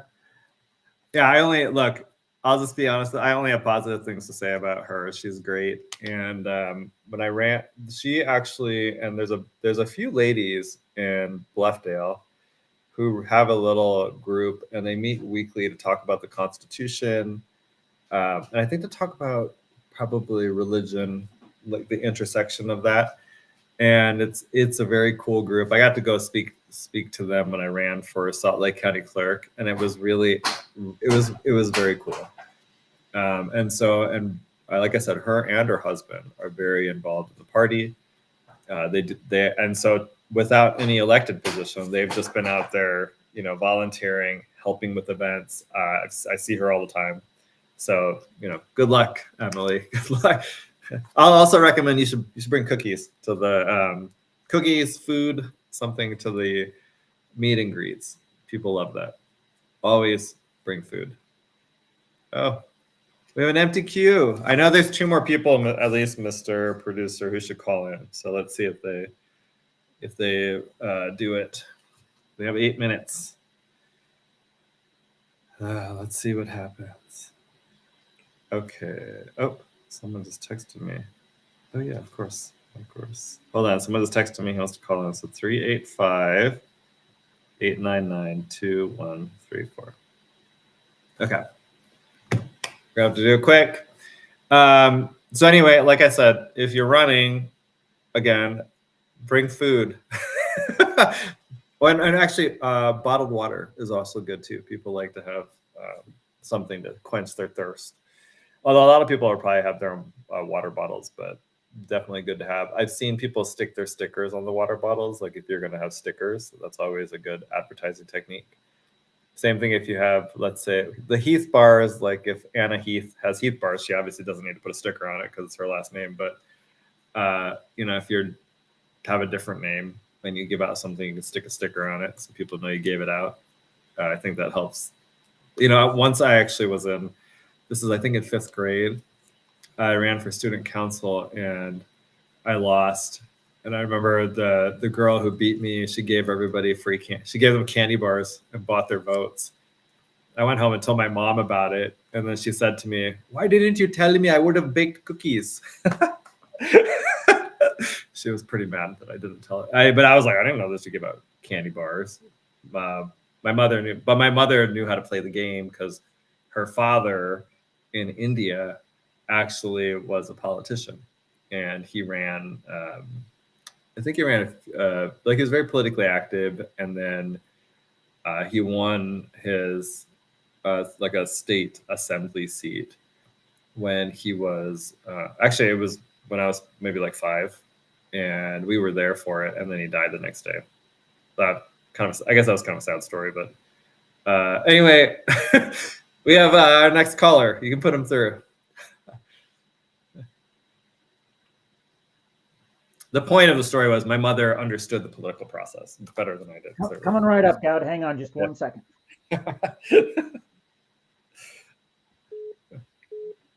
Oh, I hear it looks like you're getting more than one call over there. Okay, I think next we have Spencer Twitchell.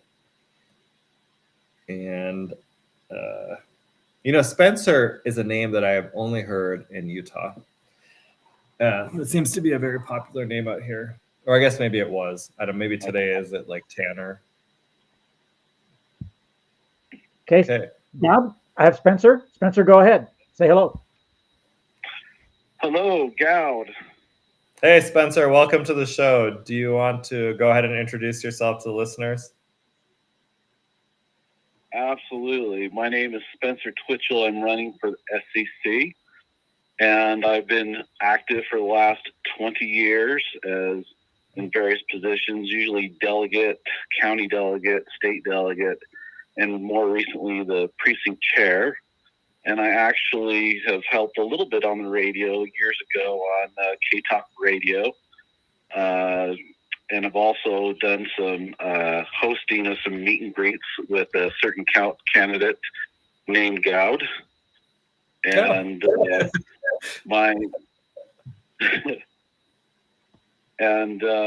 so my goal is to help the delegates be relevant again, and also to help keep our leaders, keep their feet to the fire. And I'm a constitutional conservative.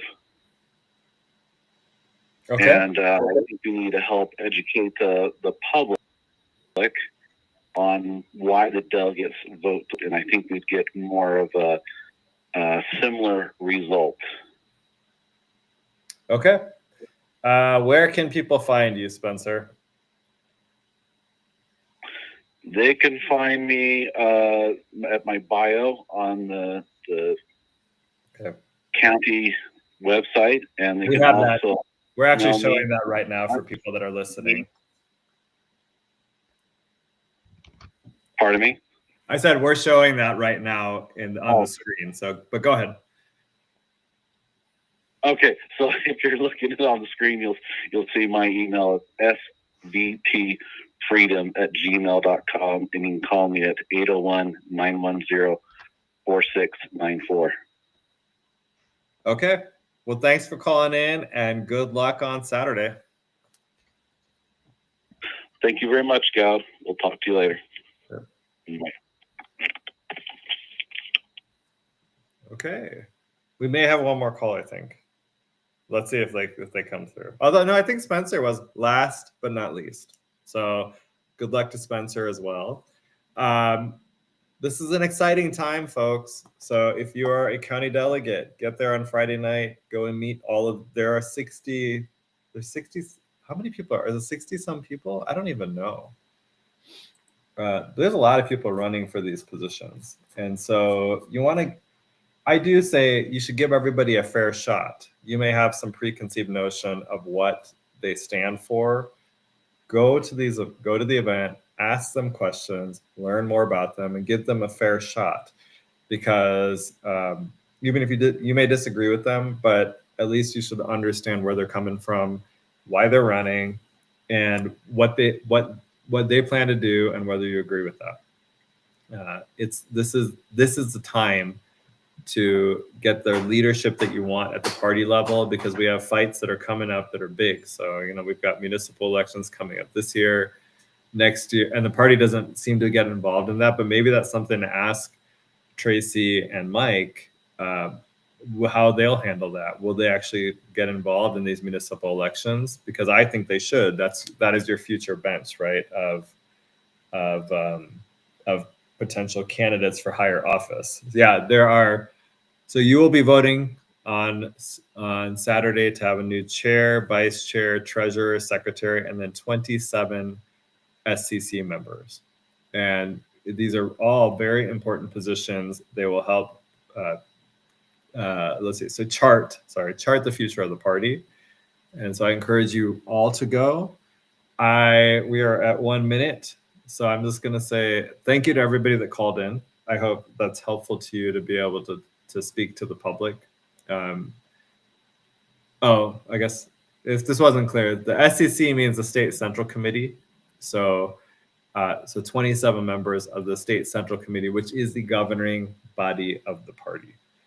And so the choices you as county delegates are going to make are very important. They'll help determine the future of the party and whether we can grow and turn the tide in Salt Lake County.